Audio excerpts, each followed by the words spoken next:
All right, folks, we got an audience here. We got an audience. I see some of these. I see some of these comments here.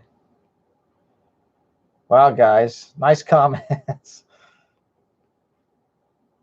All right. We've got somebody coming on here pretty quick that has lost her 3-story house up in Northern California. I'm waiting for her to call in, folks. And what's going on right now is PG&E had put out some emails that some really inclement weather was coming and there was going to be power interruptions days before the firestorms burned through Paradise. And this particular individual I've been speaking with had also told me that there were a lot of helicopters surveilling the area. So she definitely feels as if this was pre-planned. And, you know, I don't mind telling you folks that the stuff that we've been talking about and the stuff that we've been getting into is very, very scary.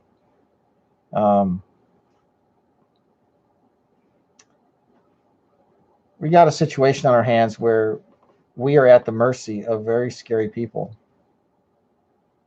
And like I was saying last night, I don't know if you realize this, but they're running all the new air conditioners, the refrigerators, all are running off of compressed propane. Okay, liquefied petroleum gas under high pressure. And these are basically bombs ready to go off inside homes. If they want to blow areas up, all they've got to do is blow up these appliances, folks. And you know, I'll admit that when I was younger, we used to go out to the desert with some of my friends, and we used to blow up propane tanks. I've shot 50 caliber at propane tanks before. And it's really scary, folks. And if it's not very far away, the shrapnel, what I'm telling you is when these tanks blow up, folks, they take a lot more with them than just the tank. It's a fireball. And so, you know, we've got the situation where we live in these homes that are connected to this electrical grid. We've got the situation where we live in these homes that have these pressurized gas canisters inside appliances. And people live in rural areas right now, and they have these very large propane tanks. And look, folks, the reason I'm coming to you with this kind of background and this kind of motif is I need you to understand something. I'm talking to you in the dark because we are in a dark time, folks. We're in a dark time. I want to make sure that all of you guys are getting the subscription notifications. That's right, folks. I see. You know, reading some of these comments is really kind of amusing. But listen, are you guys getting your subscriptions? I want to see. Are you guys getting your notifications? No notifications. Nope. You know, you need to click on the bell. You need to, so it's got the parentheses around it. Okay, got a bunch of yes, good. Yeah, it's Sinister Joe mode. You want to know why, folks? Because I want to tell you something. I've gone deep into the belly of the beast, and I want to tell you something. I don't know about any of you, but I want to tell you something, and I don't think I've ever shared this before with people. But I have seen the face of the devil, folks. I have. When I made a commitment to Jesus Christ many years ago, I got paid a visit in the middle of the night. I was awakened by a dark, shadowy figure with a black face. Nothing here. Empty, darkness, right there. And it was real, ladies and gentlemen. It was real. This was about 19 years ago. I was a new Christian at the time, and I was just recently married and recently a father of a young boy, and really was just focused on raising my family in a godly way and protecting my children that would be coming later, including my firstborn son, from the weaponry of the medical mafia and the eugenics programs that were in place. And my primary focus at that time was protecting my wife and protecting my child and trying to keep my parents alive because the doctors were trying to kill them. But right about the time I finished the Bible from cover to cover for the second time, I remember I was asleep and I was awoken by the presence of this entity. And it was a real person. It had it was a body. It was like a human being, but it had no face. It was completely black, like right here, black. The head, the shoulders, but black. And I was freaking out, folks. And I just prayed in Jesus' name. In Jesus' name, I kept saying the name of Jesus Christ, leave. Okay. Now, this was about the time that I started realizing what they're putting in the shots, what they're putting in the water, what was going on with the banking system, what was going on with the media, what was going on with these demonic Baphomets in the oil of Olay commercials on MTV. This is the time when I started looking at all the movies and realized they were trying to turn everybody into a bunch of perverts, and they're trying to take our guns. This is the time that I started realizing that all the Christian churches were a joke. Most of them were a bunch of crooks. I've talked about this. And I was in the midst of a campaign where I was producing documents exposing the symbolism on the dollar bill and exposing the New World Order and exposing the agendas. And I would go to Kinko's, and I remember I would bring my templates to the guy, and I'd say, I need 1,000 of these, stapled and collated. And he'd look at me, and I'd pay him in cash, and he'd go behind the counter, go talk to somebody else, and they'd look at me. That's when I got my first visitation by the man without the face, folks. I want to tell you something, ladies and gentlemen.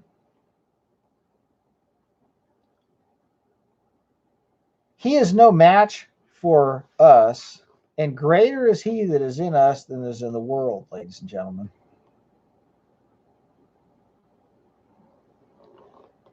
When I was visited not once but twice by this entity, it was complete silence, but I was frightened to the core of my being. I was shaking. I was freezing cold, scared to death, my heart beating out of my chest, ladies and gentlemen.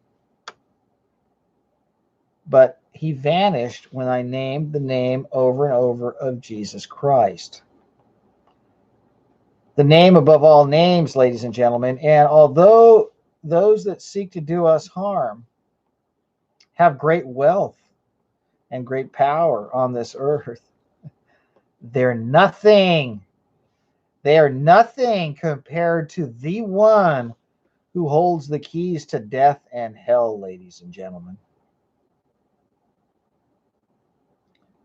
When I was visited by this being, who I believe was the devil, not a word was spoken to me, because I think he was just sent to surveil who he was going to try to test over the years. And so, this was in 1999. In 1993, it happened again. Right around the time I launched the FullertonInformer.com website. And if any of you have been to the FullertonInformer.com website, you will realize the information contained on that website is a full expose of all the satanic agendas to destroy humanity, to enslave humanity, to cull humanity, to sterilize humanity, to pervert humanity, and to hide the truth of God from humanity. That's the agenda of the devil, folks. That's why I got a second visit. Same person showed up, middle of the night, freaked me out. Man without a face. That's right, folks. The man without the face.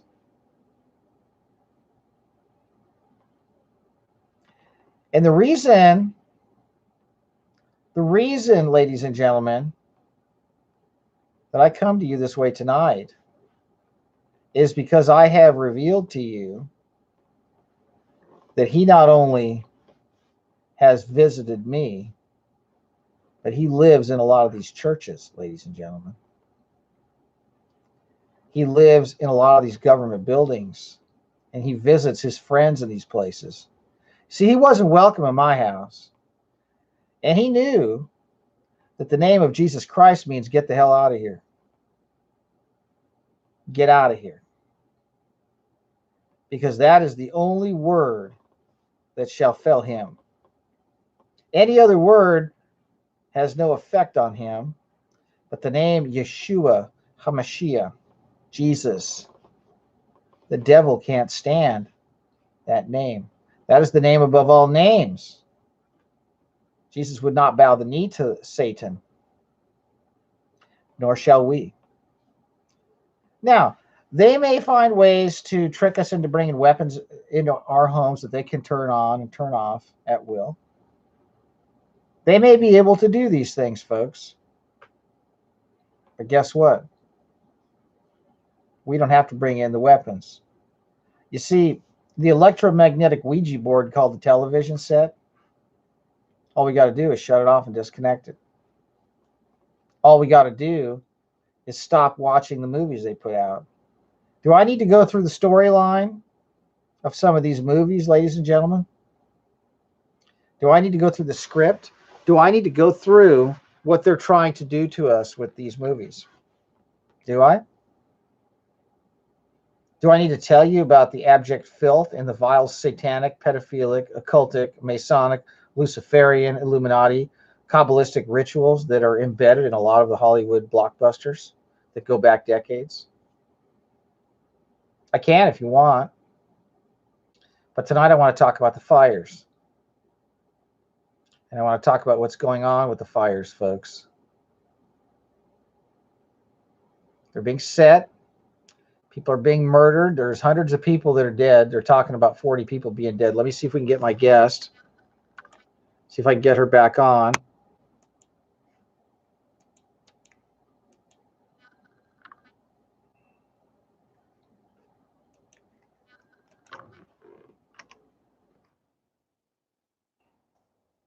Let's see.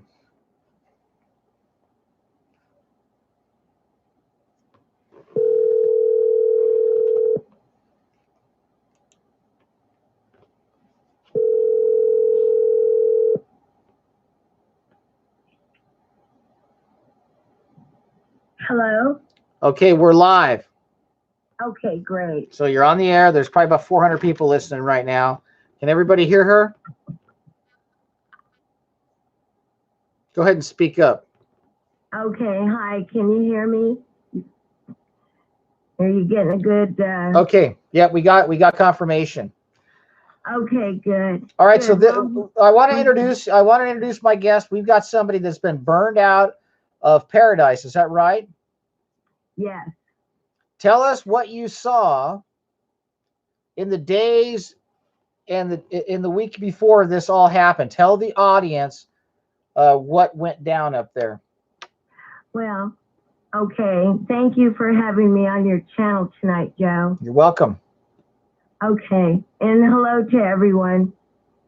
Well, I'm well studied in the New World Order agenda and the DWs and everything that's going on in California, and about how they're burning us off of our land and out of our houses. So I'm very privy to everything that's going on. I have been for a number of years. So I'll just start from where it all seemed to start here. And it seemed that the first notice to me was when the helicopter came to town about 2.5 weeks ago. It was a huge corporate helicopter. And I was down in the first floor of my house, which is almost underground. but I could hear the helicopter. I could hear it circling around the town.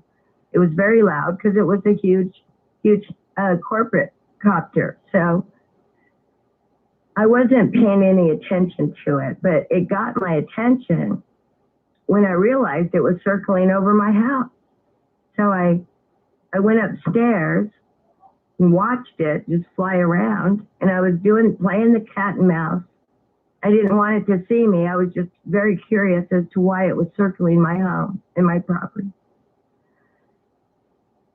So I noticed as the helicopter was pulling off, as it was getting ready to take off from circling, that the pilot turned the helicopter in, so whoever was sitting in that copter could look straight into right where I was at on the kitchen deck. I looked right at the people looking right at me, and I got an instant feeling that told me they're going to burn our town. They're coming after our town. It's just a sick feeling I had in my stomach. It was just something that was revealed to me. And when I get these feelings and these things come present to me, they normally always come to fruition. Now, Cheryl, let me ask you a question. What were these military personnel, or what kind of people did you see in this helicopter? Suited up, corporate. Sounds like they were getting ready to survey the land for the land grab. Yeah, then. Well, that's what they were. My personal feeling, just my opinion, that they were surveying the town, just taking a look at what they're about ready to grab. Okay. That's it. It's my own personal opinion. Have you ever seen helicopters like that fly around Paradise before?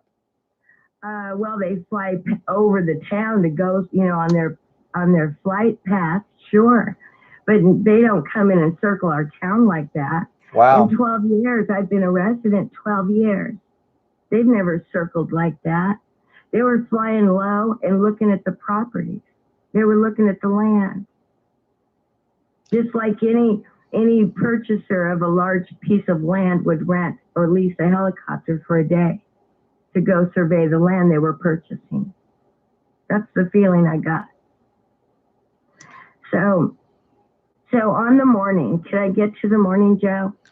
Well, then you saw this helicopter. How many times did it come over that? How many days did you see the helicopter?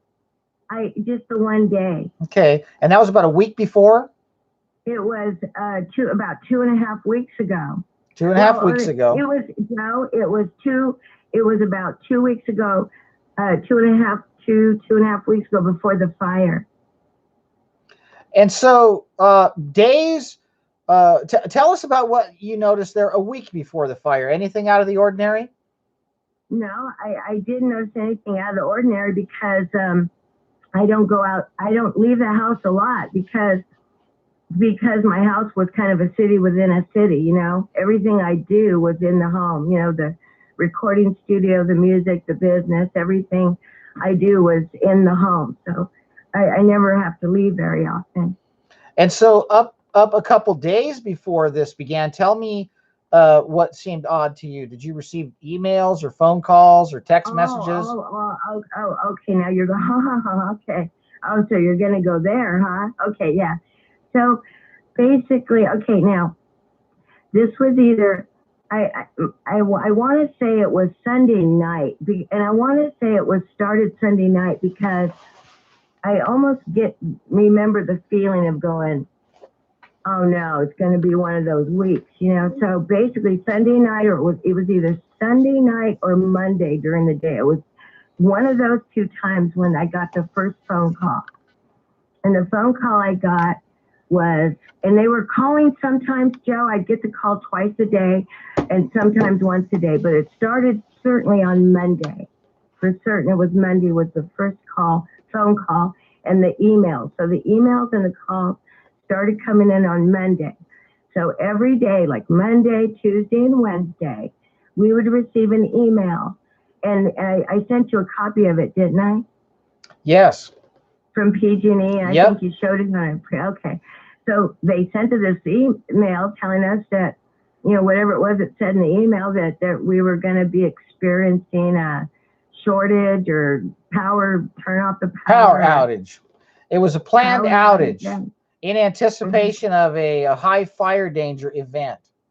That's right. It's a high fire danger event. Now, the phone calls, the messages on the machines were much more disturbing than the emails. Tell me about these phone call messages. Tell us what they consisted of. The phone call messages were what was most disturbing. It was, hello, this is PG&E. There's an extreme fire danger warning event coming to Paradise on Thursday. And I remember when I got the first message. And mind you, I don't pick up the phone.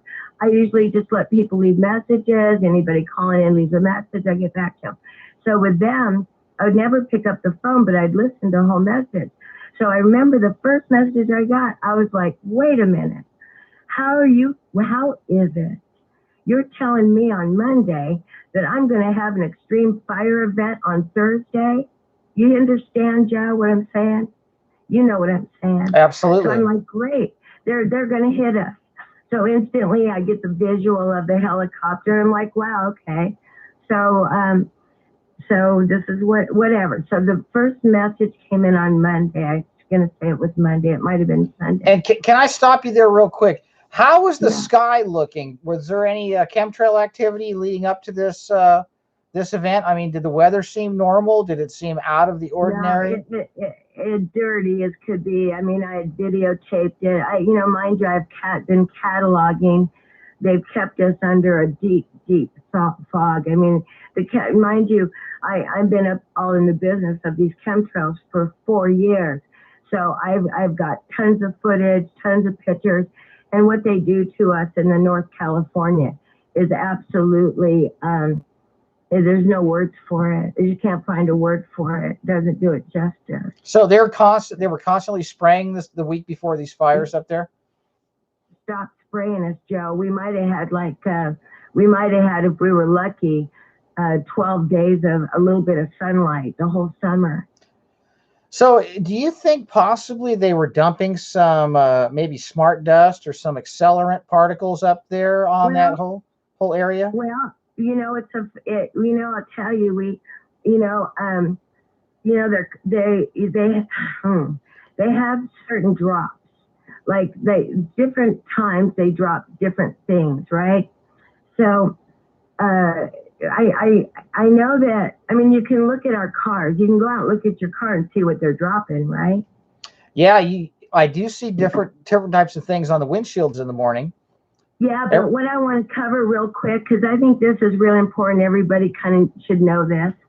And then I want to get back to what happened on the morning. You know what I mean? The morning. I was up at 7 in the morning out in town.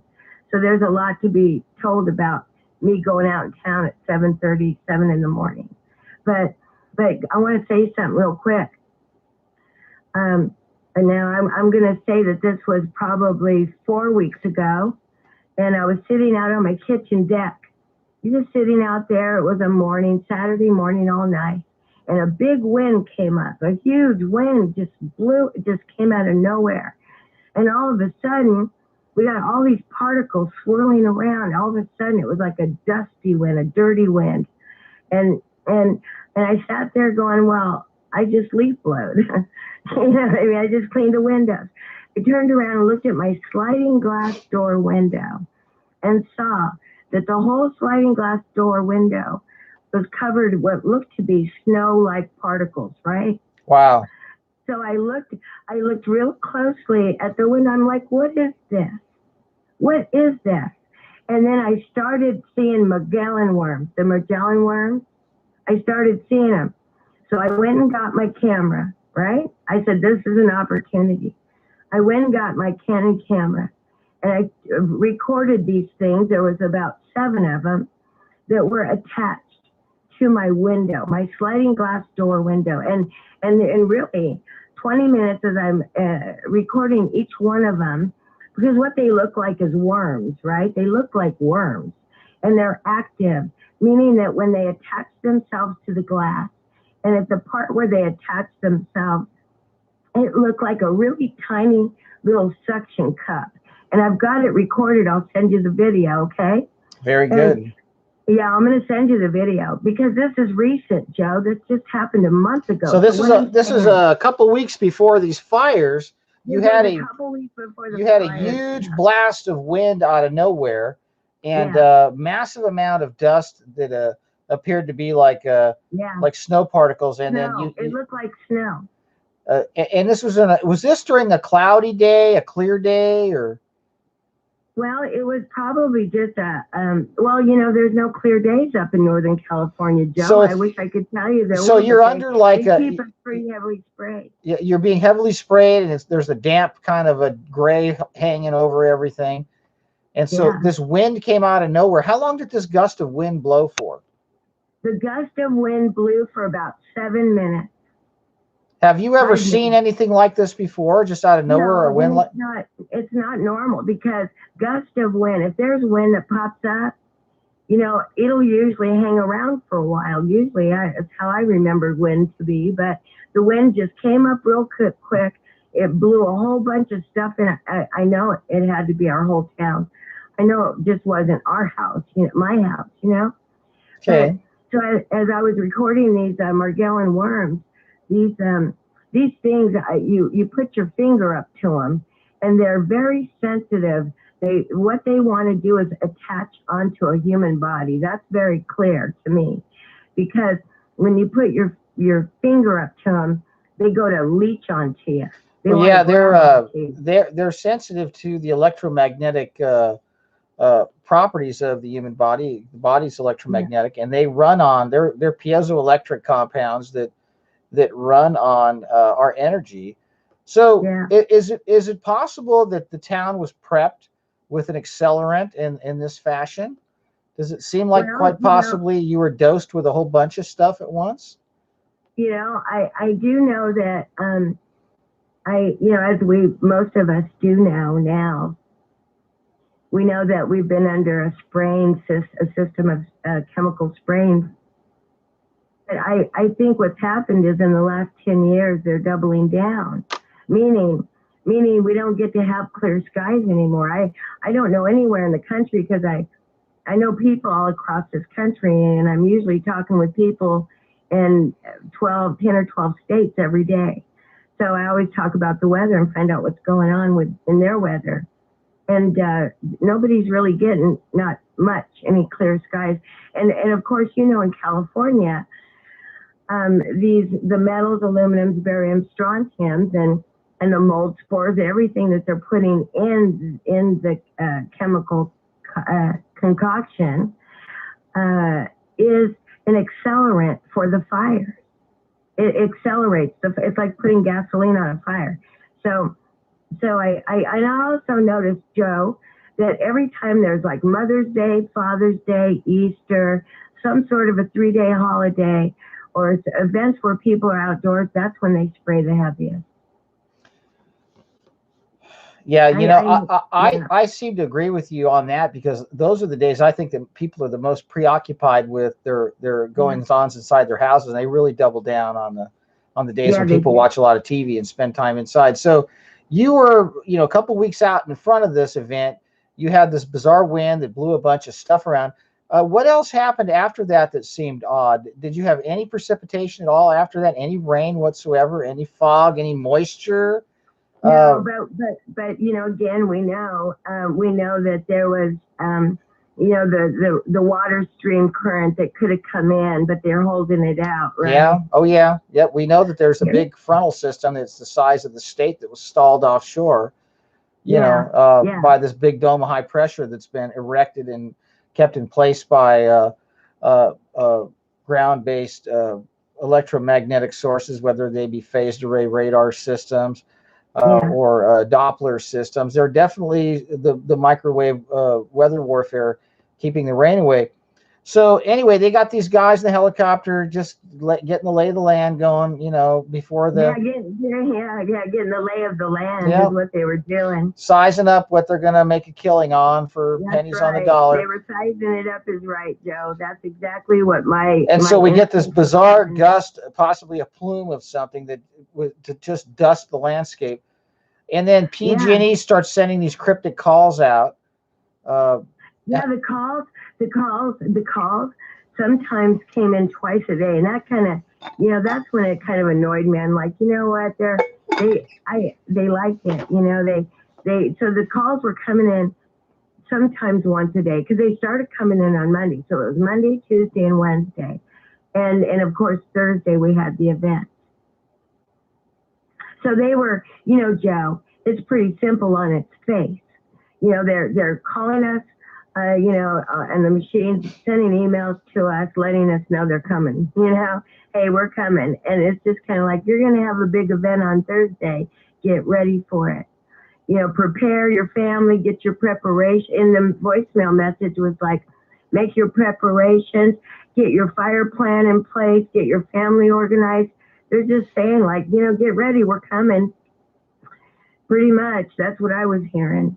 So they did. This event, where were you when you first smelled smoke? And what time of the day and what day was it that you first smelled smoke? I woke up Thursday morning and I was out on my kitchen deck on 7 a.m. And there was a town called Magalia. About 45 minutes away is a little town called, not Magalia, it's called Concow. So 45 minutes across the ridge on another mountain over down Highway 70 is a place called Concow. And I saw the smoke. So at 7 a.m, I'm on the kitchen deck. I see the smoke coming from Concow. So of course, Concow is 45 minutes away over a couple of ridges, mountaintops. I'm like, we're fine, probably, maybe, I hope. So I said, I got to go get gas. So I went out to get gas. And when I went out to get gas, I was talking to people in town. And that's when they said, yeah, it's Concow. I said, okay, now it's confirmed it's Concow. I drove around town. There was no smoke anywhere, Joe. It was just a normal morning in paradise. There was no smoke. So by this time, it's 8 o'clock. I went back home. I turned on all the water on the property. I got the house sprayed, the roof, everything's watered, because we did have, we had leaves what it looked like tar. It looked like pieces of tar that were dropping from the sky, like tar, like pieces of tar paper or something. I don't know. It was tar. And it was hot and warm. So stuff was flying from somewhere. I couldn't imagine it coming from Concow, but then again, who knows, maybe it was. So about this time, it was 8 o'clock and I was home. So I was watering the property till about 9. And I went in the house and I said, well, I'm going to start breaking down some equipment. So I started breaking down some equipment to bring it up. I got a phone call telling me that the town it needs to go. It was mandatory evacuation. So by this time it was like I was one of the late leavers. I guess the phone call came at 10:30 or 11. But I really didn't think, Joe, because I was out driving in the town that morning early. And because there was no fires or no smoke in our town at that time at 7:38 that I saw at all, I was leaving late. So I think, Joe, if someone was to say, Cheryl, what do you think happened? I'd say, I think they came in with direct energy weapons and they hit the perimeter of our town, so we couldn't get out. I think the fires that they keep setting and they keep launching are so well strategically planned and so well in their development that now they're doing these fires where people are trapped in the town and they can't get out. This is why we have people burning up in their cars and in their homes now. And when I see them reporting that there's 9 people dead or there's 40 people dead, and I know different. I know my town. I know my town, and 70% of our residents were over 65 years old.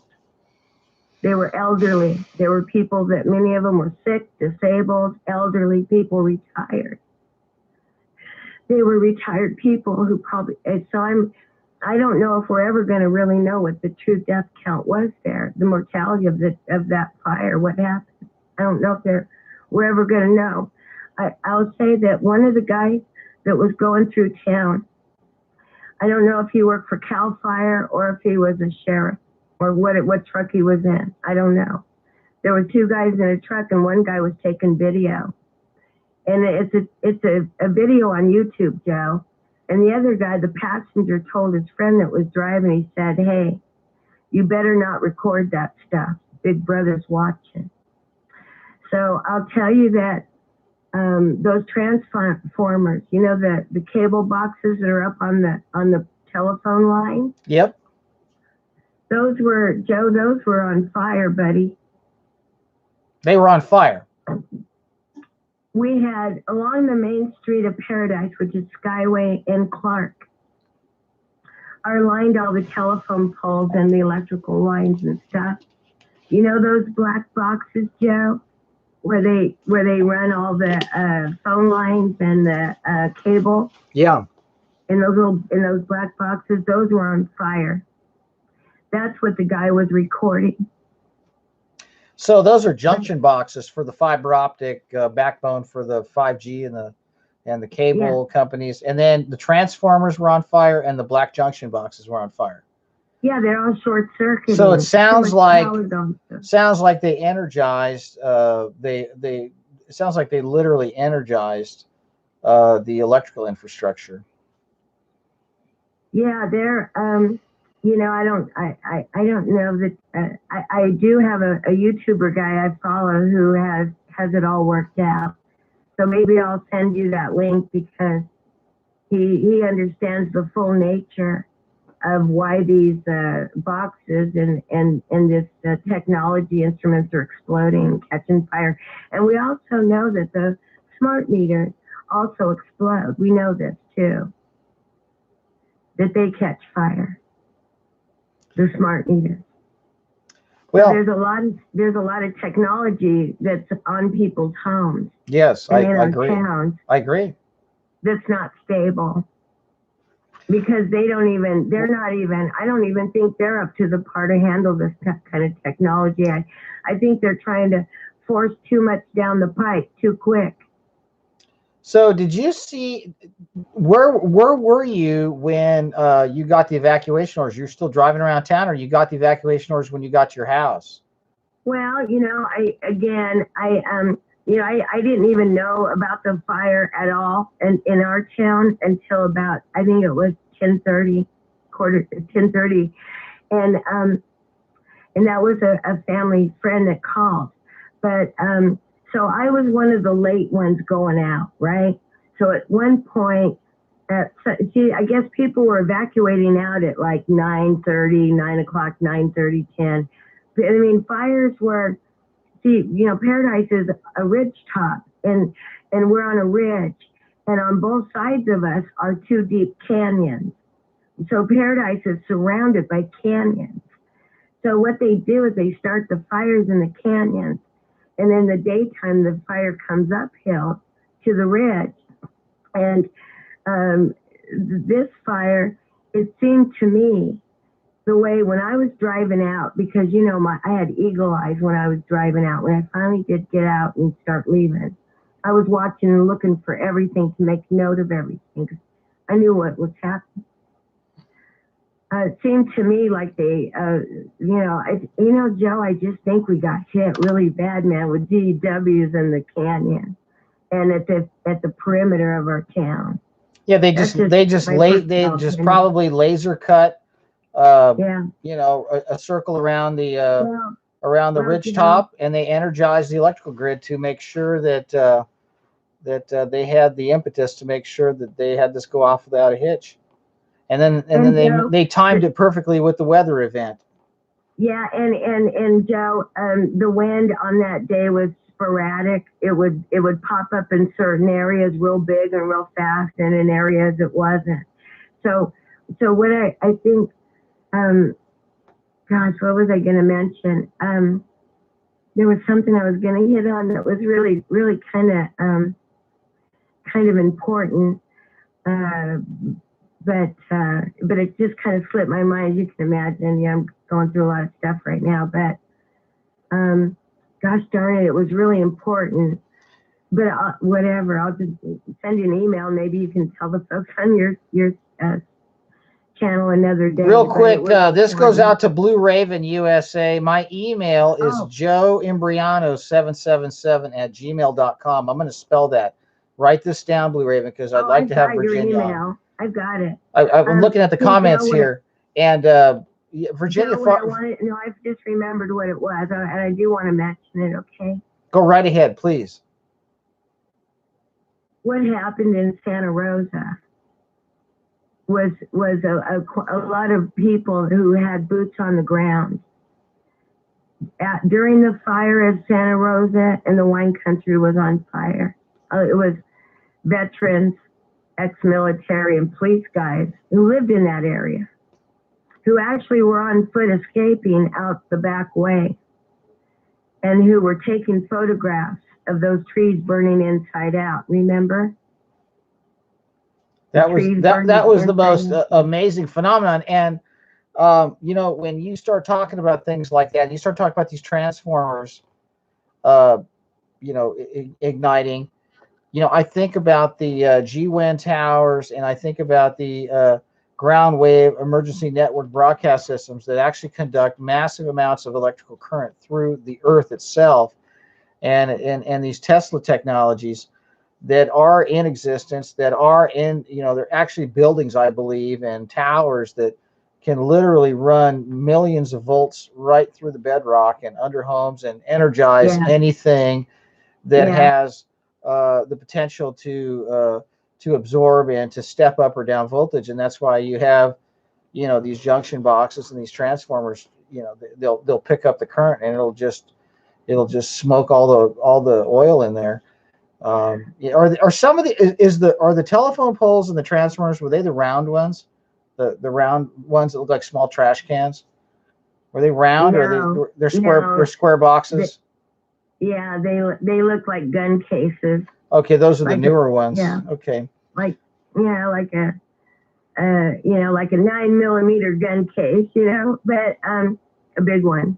But I'll tell you that all the evidence that would suggest that they were absolutely, without question, without topic, just so we don't even need to bring it up, without doubt, that certain of these burnouts in these towns across our state, it's without, just without controversy or question, or you don't even have to talk about it. These are direct energy weapons. It's clear evidence that these are DWs. And what has happened in Paradise is we're going to see, and I've seen myself, and I have to go up to the property, and I need to take pictures. You know what I mean? I need to go up, and I'm going to go ahead and take some video footage and pictures. And already, Joe, we're looking at cars that the engines are all burned out. The engines, the steel casings, everything's melted, and then there's a tree and a bush perfectly fine, just 40 feet away, 30 feet away. Unbelievable. So, I mean, it's the same thing, Joe. And I'll tell you, it's even more ridiculous up in Paradise. So as soon as I can get up there, I'll take the footage and I'll email it to you. But right now they're removing cadavers from the homes. And we'll never know how many people really passed. I'm going to tell you that right now. We'll never know, because they're not going to let the people know. So there could be hundreds of deaths that we're not being told about the death toll here. No, because if they really told the people how many people were actually perishing in these towns, in these fires, people would question it. People would say, wait a minute, what's going on? And that's what they don't want. They want to give you just enough information so that you're perfectly entertained, so that you have all the drama, and all the hype so that you're perfectly entertained just enough. But they're not going to give you that paramount information that would make the hair stand up on your neck to tell you in your heart and your soul something's not in your spirit, something's not right. And that's why we don't. But you know, this was my town, so I know what's going on in that town. I told you I'm like Gladys Kravitz. Nothing goes on I don't know about, hardly. So I'm going to go up and gather the evidence. I already know it.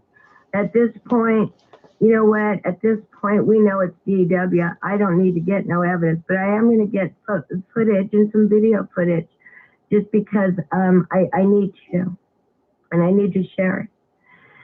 So at this point, Joe, I'll just tell you, I want to share one thing that I think is real important to share tonight. I was hoping I could share it. Please do.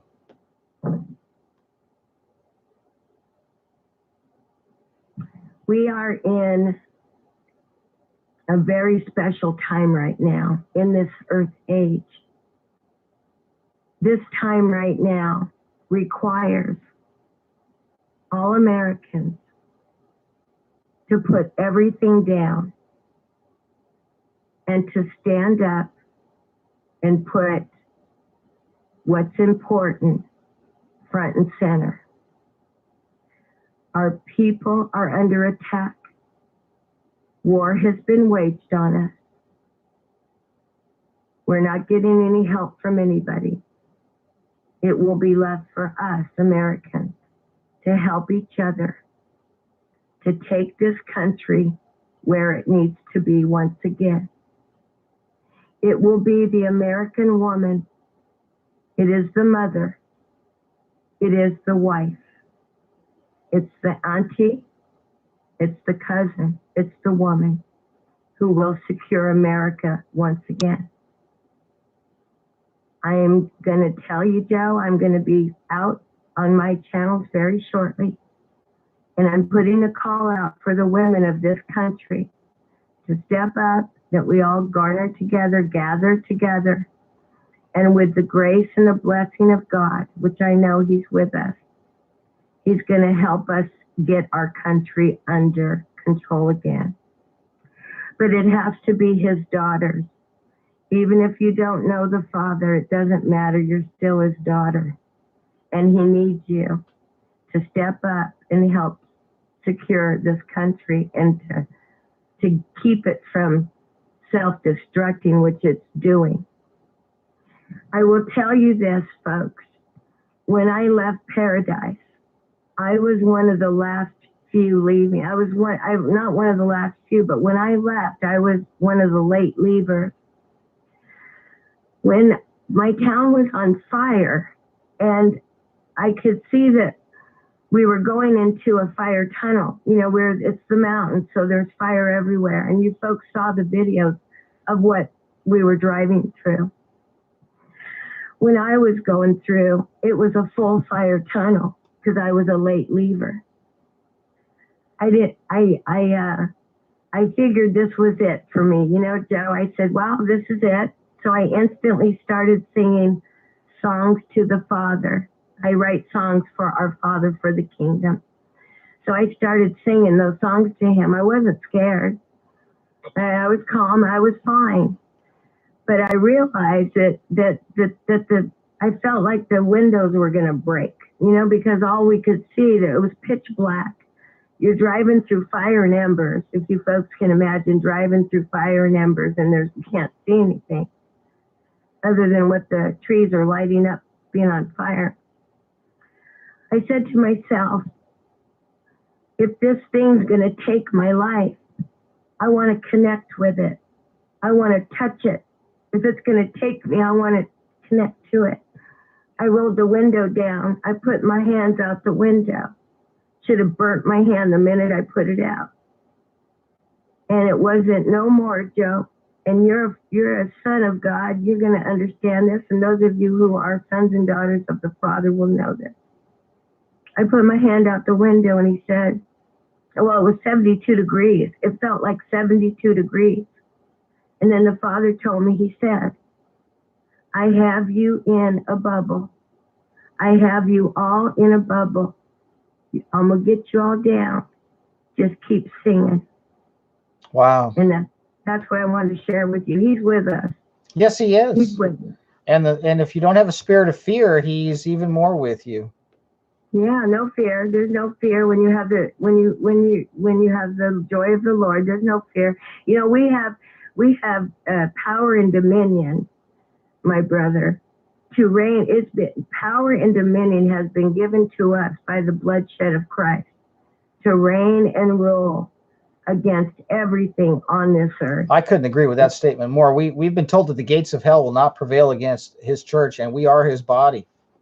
By the bloodshed of Christ, we're anointed to reign and rule even over Satan himself. That's right. But see, the church doesn't know that. So one of my, there's a lot of stuff that the Father's revealed to me in messaging that he wants all of us to know. So tell us about your channel. You've got a YouTube channel. How can people follow you? Well, Joe, right now, you know, I had just built another studio. I built another studio for these YouTube channels. And then I had just finished. I was just getting ready to go live stream, and then the fire happened. So right now, about the only thing I have is there's 4 channels. There's a channel that's real important. It's called the Real Reality Project America. That's the one where we're going to bring all the people together, the women, the CEOs, just the great people of our country are going to be there. The Real Reality Project of America.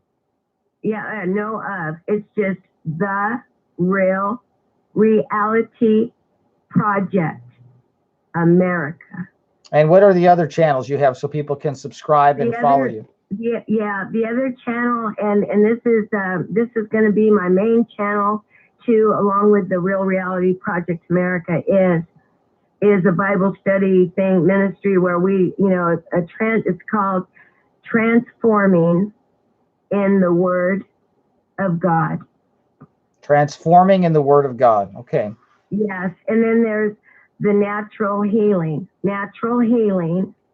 because a lot of our people are malnutritioned and they're real sick. People are sick, and part of my ministry is to get people and families healthy and healed.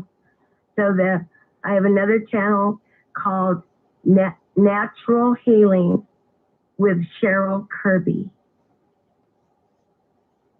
All right, we got to get people healthy in our country, Joe. That's one of the main things. Well, that's part of their plan, is to make us all sick and stupid and lazy and selfish and perverted and corrupted, and then they can fly helicopters over and figure out, hey, I'm going to take his daughter, I'm going to take his house, I'm going to take his car, I'm going to take his son, I'm going to take his money.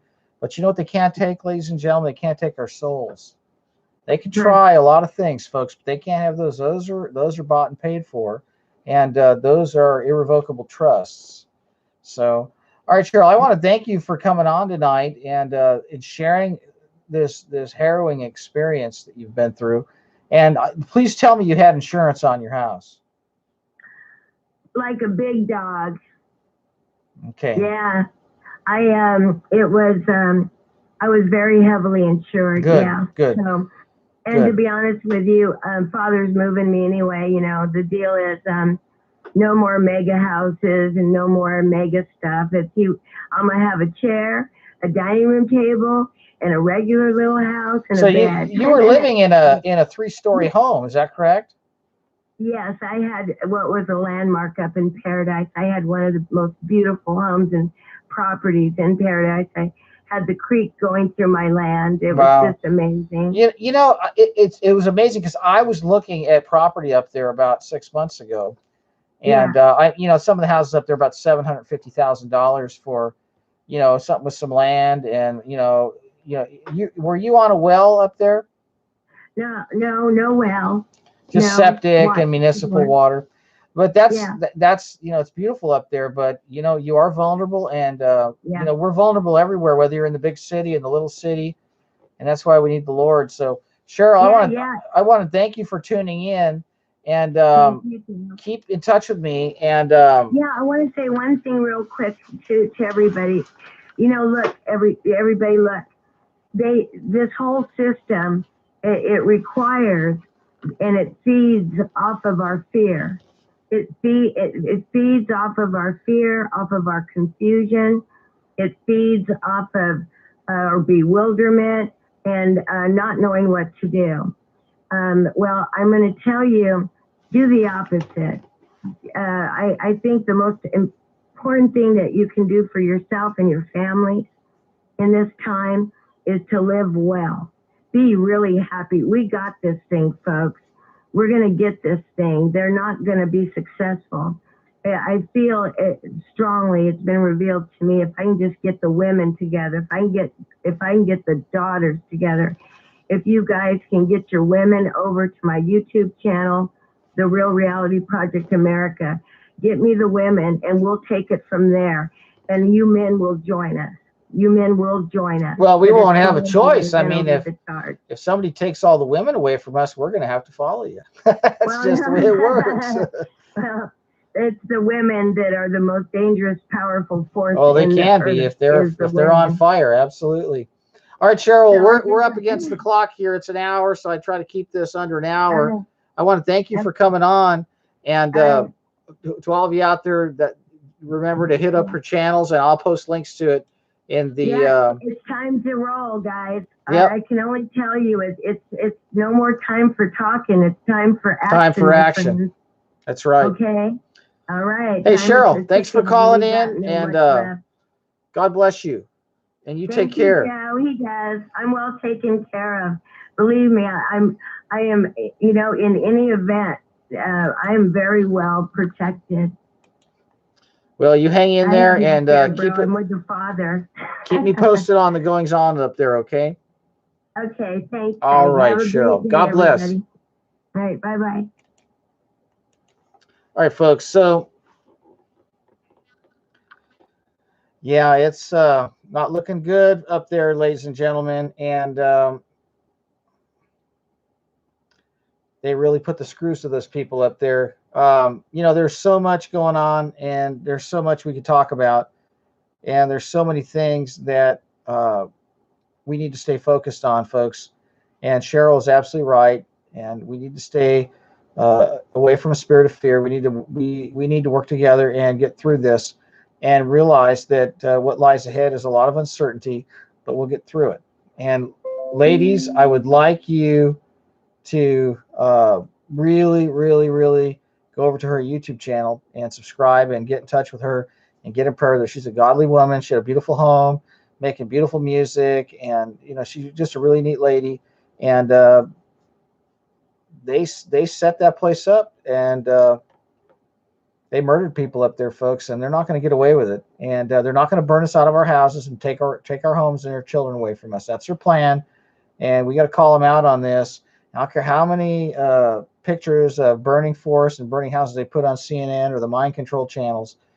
We're not going to let them get away with this, folks. We're not going to let them keep spraying us, and we're not going to let them keep lighting these fires. There is going to come a time where that man without the face is going to visit you if you stand up too. But guess what? He's no match for us. I'm still sitting here talking to you, Sochi. We're all still alive, and they could take our cars, or they could take the roof off of our house, but they cannot take our soul, and they cannot take the power Jesus Christ has given us. All right, folks, this is Joe and Brianna. I'm going to sign off on a somber note tonight because of all the death and destruction in these fires, folks. It's needless, it's senseless, it's brutality, it's murder, it's of the devil.